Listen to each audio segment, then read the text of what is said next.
Our next guest you know from his radio program.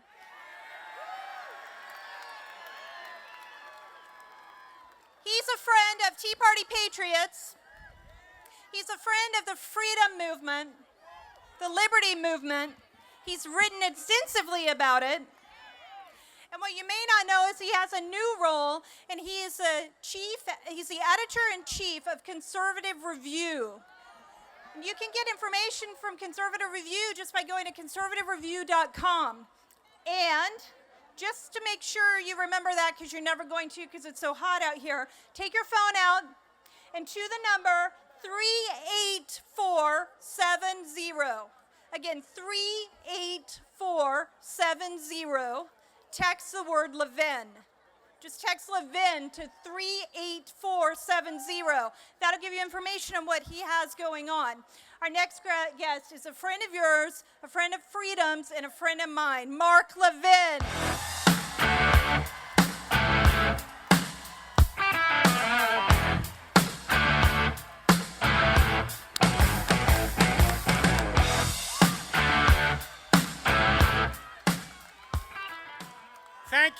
Thank you for coming, except for those malcontents over there.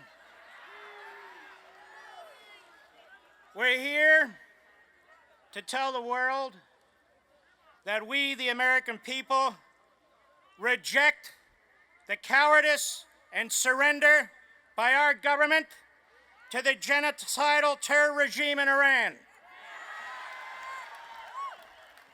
We are here to tell the world that we, the American people, are more resolute than ever. We are more resolute than ever to destroy those who threaten to wage war against us, our society, and our ally Israel. This enemy makes a grave error in confusing the appeasement of a president and a Democrat Party and the capitulation of a Republican Congress with the strength and fortitude of the American people. Never before has a president of the United States, never before has a political party consented to funding and arming the enemy. Never before has a president entered into agreements with a terrorist regime that holds Americans hostages, that has killed and maimed thousands of American soldiers, and that seeks nuclear weapons and ICBMs to attack his own country.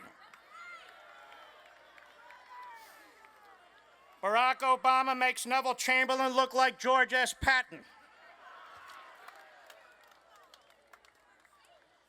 This phony deal allows the Iranian terrorist regime to inspect its own nuclear sites,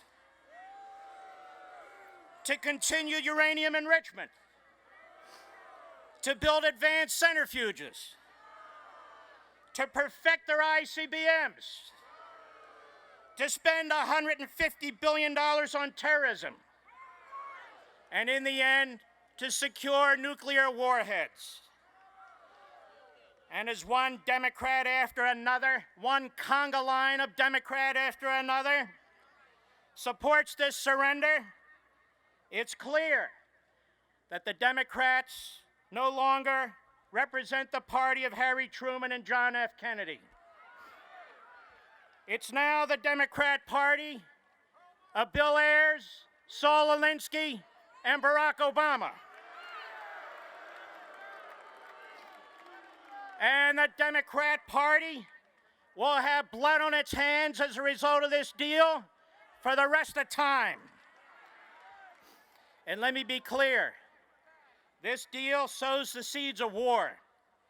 The enemy is emboldened, and the enemy will be well armed and seek regional and world domination. How do we know? They told us so. Well, what are the Republicans? The Republicans The Republicans control that building behind us right now. You see that scaffolding up there? They should take some of that and use it on their damn spines.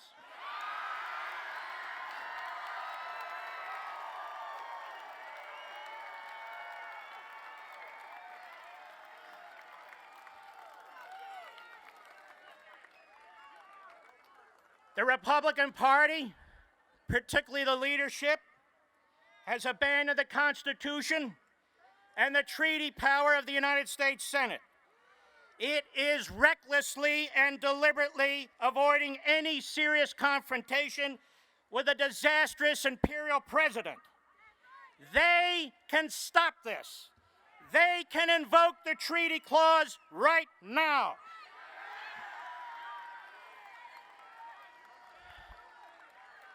They can suspend the filibuster rule and vote against lifting sanctions right now. They can stand between Obama and the Iranian terrorist regime and protect our nation and our allies, but they won't. Gone is the party of Dwight David Eisenhower. Gone is the party of Ronald Reagan. Instead, we get the party of McConnell and Corker and Boehner.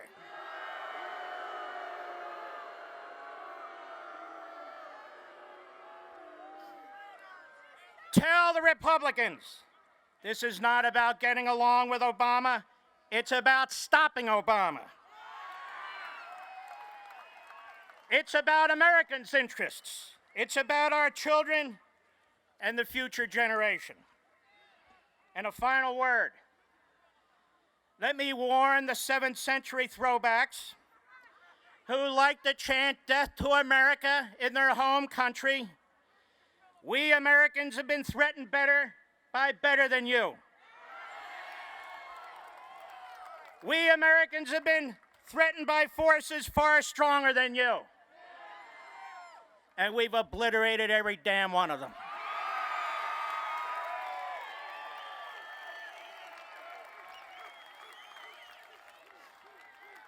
The American people do not stir quickly. USA.